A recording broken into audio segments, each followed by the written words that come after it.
fine. So I went back to my notes again about some of the things people said during networking and during strategy hour on courage. And there was one quote, and I don't remember who said this, but it was, the fortune is in the follow-up. I mean, yeah, the fortune is in the failure. The fortune is in the follow-up. The fortune is in the failure. And I thought, it takes courage to fail. Follow-up takes courage. A lot of times we want to just, oh, I made that phone call. Oh, I did that connection, but I don't have the courage to follow up. Or when I fail, I don't have the courage to get up and keep going. So I thought that was, I like when they're the same words. I mean, same beginning sound, follow up and failure. So 2 F's. So what do you think about that?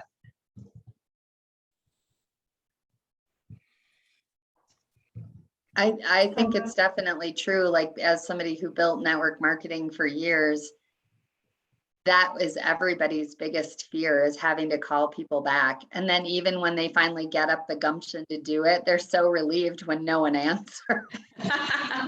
I'll be like, so not quite done. Here's how this works. Do you guys know, like, mathematically, the number of follow-ups it takes for most people to say yes is somewhere between 7 and 12. And like in business, 80% of people never do even one follow-up. We're experiencing it right now because we're trying to build this garage. And I feel like in the Midwest, we're better at that than most places. But still, my husband is like, why won't any of these businesses even call me back? I want to buy things from them. I want to spend my money here. And what if that's true? What if success is just as close as making the call? Mm-hmm.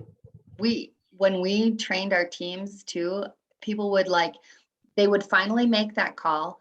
They would take people to information, and then they would say, thanks for coming. And I would say, wait a minute, there's another part. They're waiting for the invitation to buy. You need to say, hey, what do you think about that? Do you have any questions? Okay, here's what we do to get started. And that terrifies people to say, okay, I've overcome all your objections. Here's your next step. And I do think people are waiting to be led, and people are so afraid to stick out their hand and say, come this way. Come this way. Oh, if you object, okay, let's deal with that. It's so simple, right? But why is that so scary? I was thinking about it when you were talking about it, though. You want to know, in the area of courage, this part's not scary for me at all. But I realized this morning, like during Lexio, the scariest thing for me in life is like the giving up control. Like the letting things happen. And that is kind of tied in, like it's just letting people have their own choice. Like somehow we're so inextricably tied to, if I do A, then B should happen. No, you have no idea what's going to happen with B, because you have no idea, did that person just have a bad day? Did their dog just die? You have no control over somebody's reaction. You only can take the courage to have your right action. And sometimes I think that's what it is though, right? Because sometimes you get one outcome and sometimes you get a totally different outcome. And I think that's part of what scares people. Why does it work sometimes and why doesn't it work other times? And you have to realize it has nothing to do with you. Yeah, that's a great connection. Nancy, you were going to say something.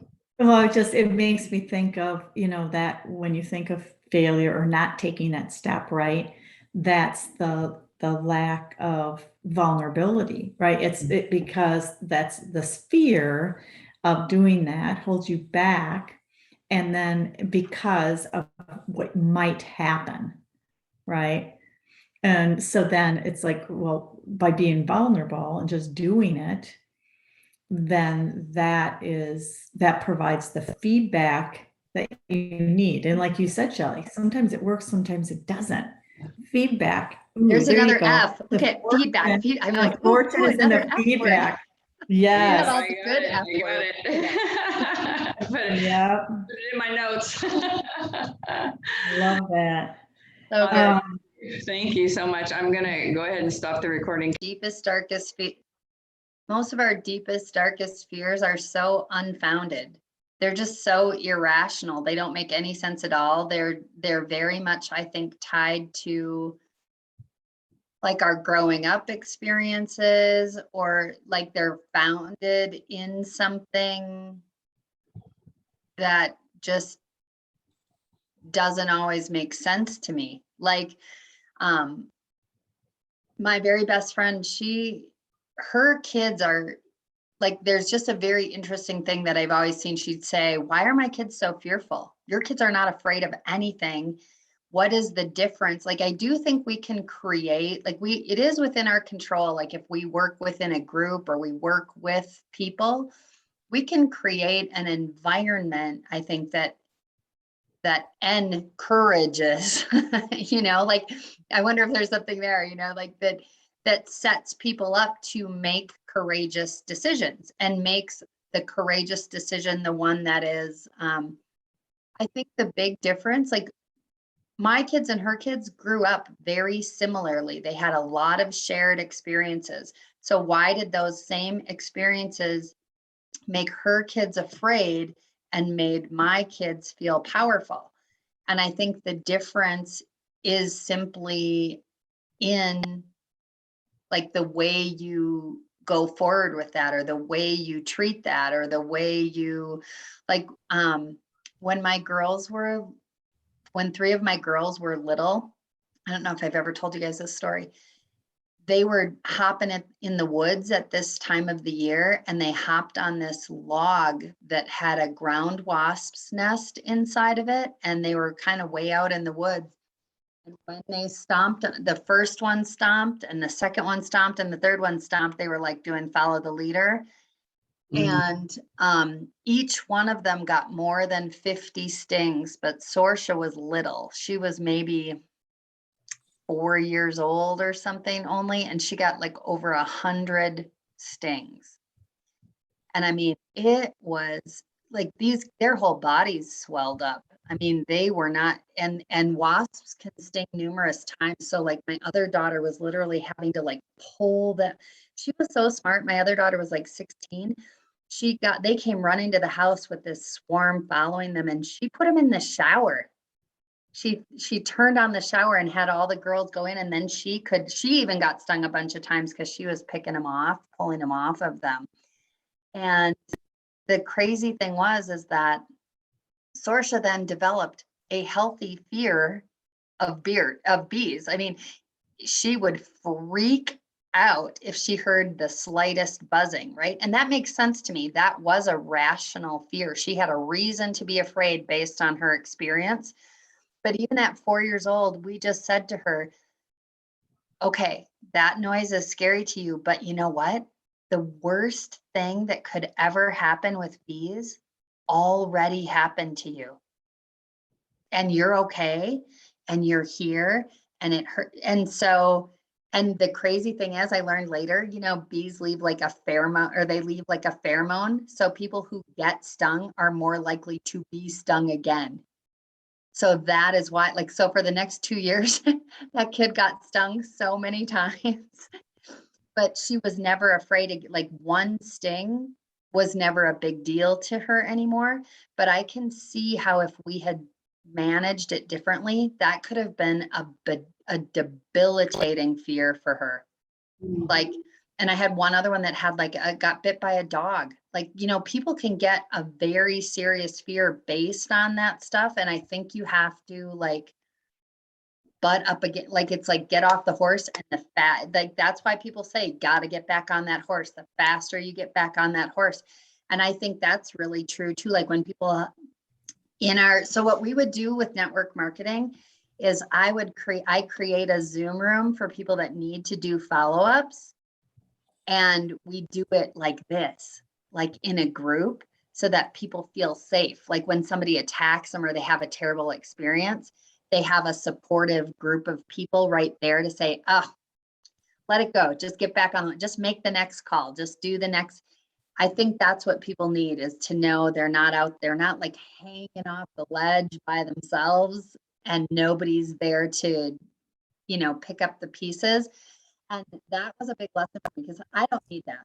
I think sometimes I think I was just born brave.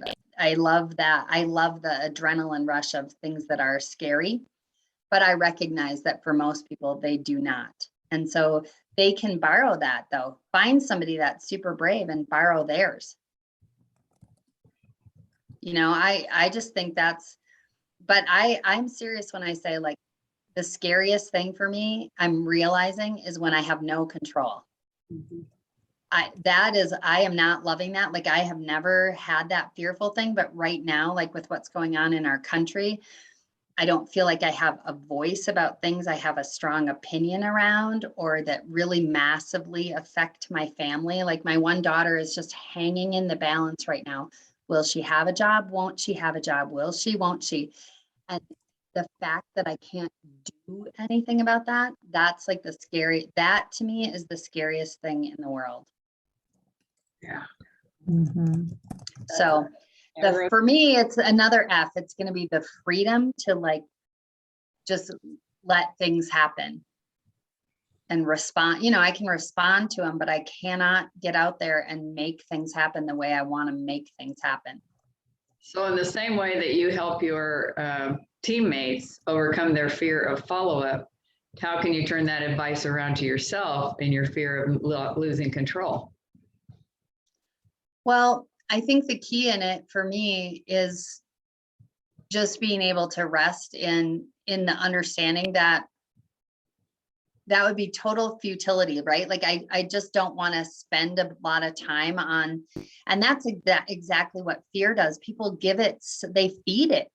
And I'm just unwilling to do that. I'm unwilling to feed it. So the only option then is just to react when I have a choice. I'm going to make it, but when I don't have a choice, I'm just going to stay in my lane. Yeah. I have a little thing in my closet. This does sound gross, but it's in my closet. When I'm sitting on my John, I can see that in my closet. So I see it a lot. And it says, feed your faith and starve your fear. And I think that's kind of like what you're saying. You know, there's some things you have no control over. So you just give that faith to whomever, whatever that it is that you have faith in, you know, that tomorrow will come, that this too will pass, that, you know, whatever it is you have faith in, and let that fear, you know, diminish. I love that. I have a t-shirt too, a purple t-shirt that says faith over fear. And I like, when I'm feeling that way, I wear it too.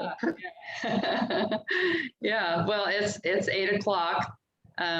Thank you so much for being here. Time goes by too fast. We'll probably talk about this again next Tuesday. I do my growth hour. And so we'll be talking more about fear and faith. And so we can do that some more. So go forth and have a great day. And Kelly, you want to stay on for a minute so I can chat with you? And I'll see you guys later. Bye. Bye. Have a great end of your conference. Good to see you all. See you later. Thank you. So how you doing? I feel like I've lost contact with you for this week. You're on mute. You need to stop the recording.